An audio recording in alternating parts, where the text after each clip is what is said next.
Olá, amigos da disciplina de Recursos no Processo Civil. Aqui é o Prof. Gabriel Joner e eu vou conversar com vocês agora sobre mais uma temática preparada para o conteúdo EAD da nossa disciplina. A matéria atual diz respeito a mais uma espécie de recurso. São os embargos de divergência.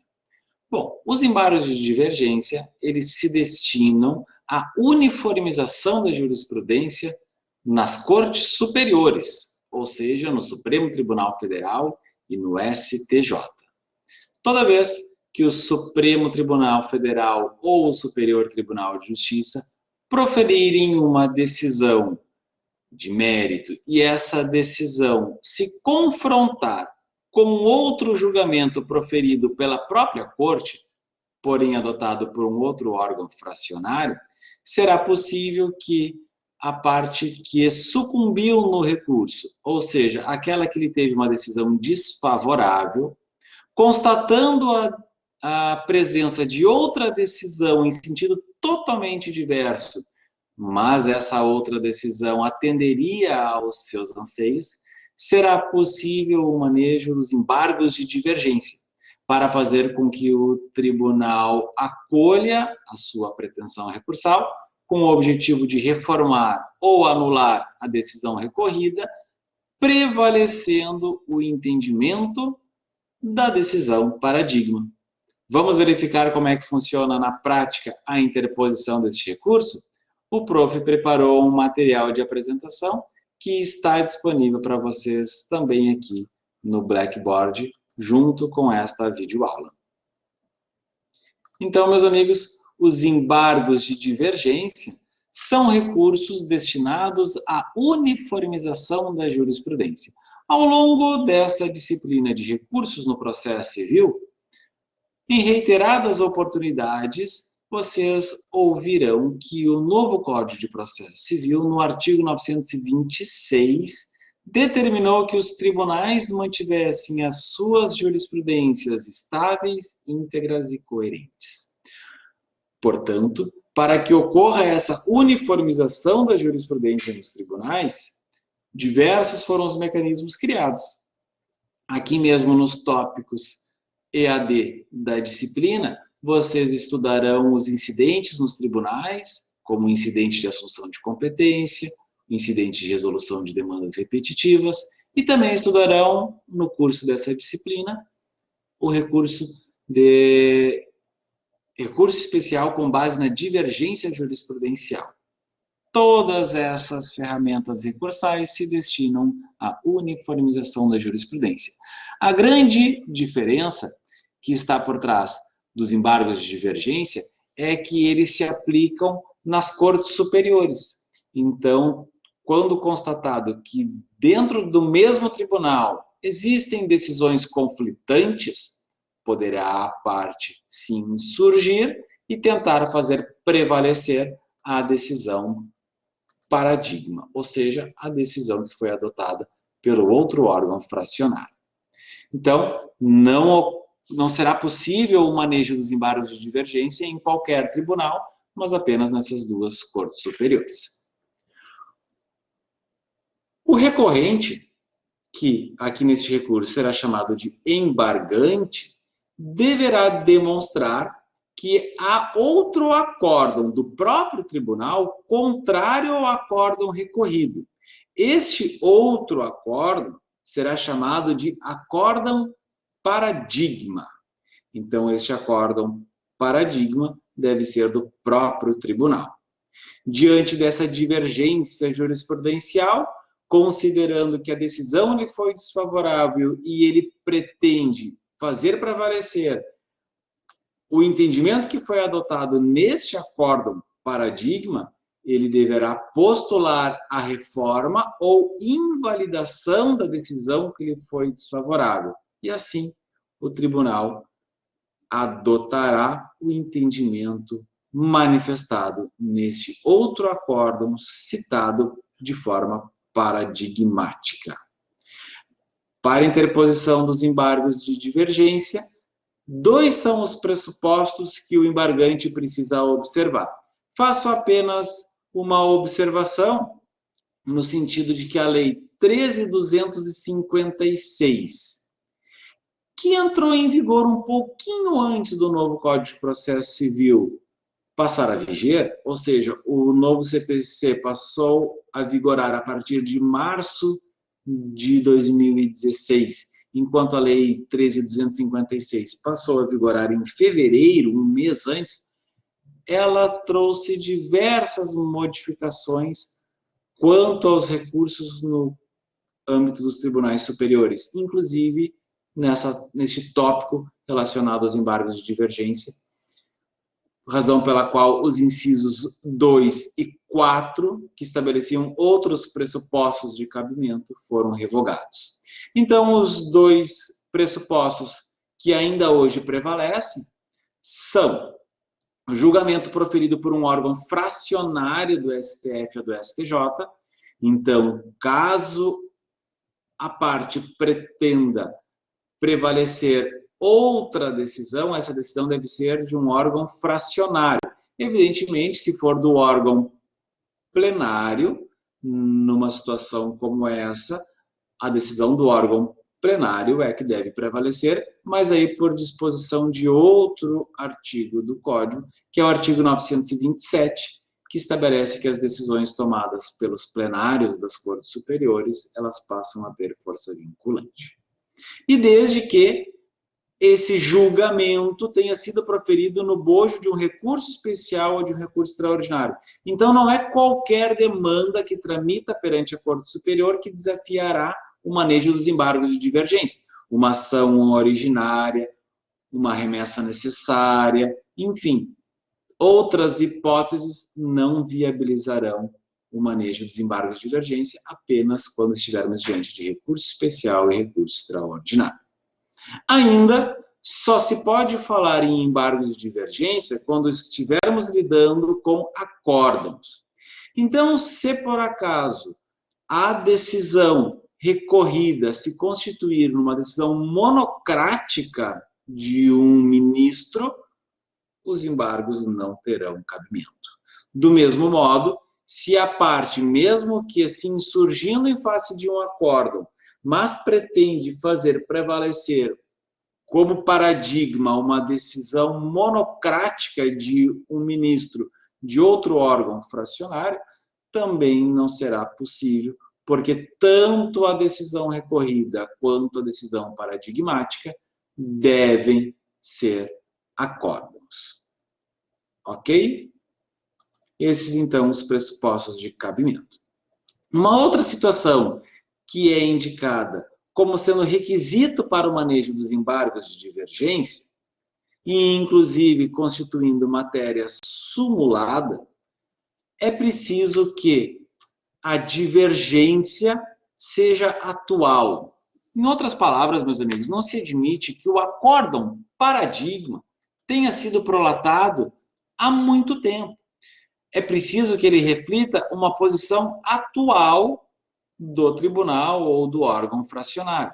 Imagine você sendo o embargante e encontre para subsidiar o seu recurso uma outra decisão que tenha sido proferida a longa data. Vamos imaginar que estejamos falando aqui de direito de família e você encontra uma decisão paradigmática datada de 1950, 1960, evidentemente que as noções aplicáveis ao direito de família nesta distância temporal não se constituem mais a posição atual do tribunal. Este é um ramo do direito que sofreu diversas implicações nos últimos anos, diversas alterações, diversas novas concepções. Então, se você utilizar paradigmaticamente uma decisão muito pretérita, certamente ela não vai mais refletir a posição atual do tribunal e ela não será tida como paradigmática, não viabilizando o manejo dos embargos de divergência. E ainda a outra situação que é apresentada como sendo um requisito para o manejo dos embargos é de que não serão estes cabíveis se a posição do tribunal como um todo se firmou no mesmo sentido da decisão recorrida. Ou seja, você até encontrou uma decisão paradigma que atenderia os anseios da parte, atenderia os interesses do seu cliente. Mas ela é uma decisão minoritária, ela não reflete a posição predominante do tribunal. Numa situação como essa, evidentemente, o seu acórdão terá uma chance de sucesso muito reduzida. Afinal de contas, a decisão que você quer fazer prevalecer é que reflete uma posição minoritária. Então, essas duas situações precisam ser observadas. A decisão paradigmática precisa ser atual e não é possível que a decisão recorrida se apresente como em sintonia com a posição predominante no âmbito do tribunal.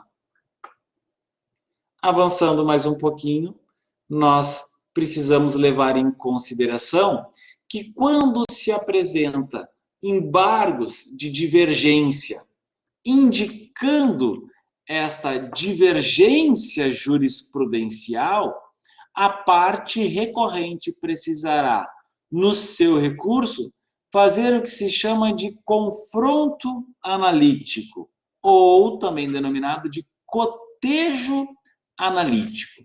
O que significa fazer esse confronto ou cotejo analítico? Significa que a parte deverá, na própria petição recursal, confrontar as duas decisões, colocá-las lado a lado, demonstrando que, de um lado, estamos diante de mesmas situações de fato, então a parte precisa fazer a contextualização dos dois casos, o recorrido e o paradigmático, demonstrando que os contornos fáticos são idênticos, mas as conclusões jurídicas adotadas numa ou outra situação são diversas.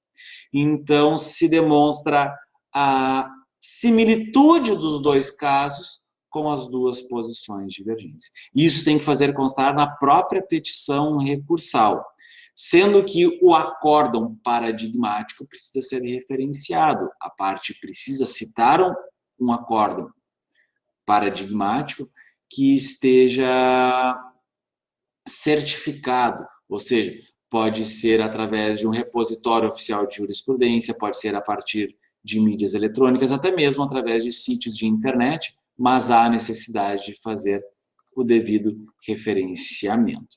Este, então, o chamado cotejo analítico, para que o órgão responsável pelo julgamento tenha condições de apreciar o caso submetido a julgamento com o precedente citado pela parte. Então, acórdão recorrido e acórdão paradigma precisam ser confrontados para demonstrar que, diante das mesmas situações de fato, foram adotadas conclusões jurídicas diversas. Sendo que não basta, para tanto, a mera transcrição das ementas. A parte precisa, sim, fazer uma demonstração mais aprofundada, inclusive os contornos fáticos, inclusive a fundamentação das decisões. Para finalizar, precisamos compreender que os embargos de divergência, porque se constituem em recursos em espécie, seguem o padrão do novo Código no que se refere à contagem de prazos. Não há prazo especial para os embargos de divergência, portanto, seguem a regra geral de 15 dias úteis. Prazo idêntico terá o recorrido para apresentar as suas contrarrazões, sendo que a parte que for interpor o recurso necessitará comprovar o preparo, a não ser que esteja litigando sobre o palio da gratuidade judiciária, ou ainda, quando se tratar de fazenda pública, Ministério Público, Defensoria Pública, situações em que o preparo é dispensado. Não sendo nenhuma dessas situações, ausente a comprovação do preparo, o recurso será tido por deserto. Este recurso não possui efeito suspensivo por expressa disposição legal, não significa que a parte não poderá postular a concessão de efeito suspensivo, mas daí por decisão judicial, não por expressa disposição legal.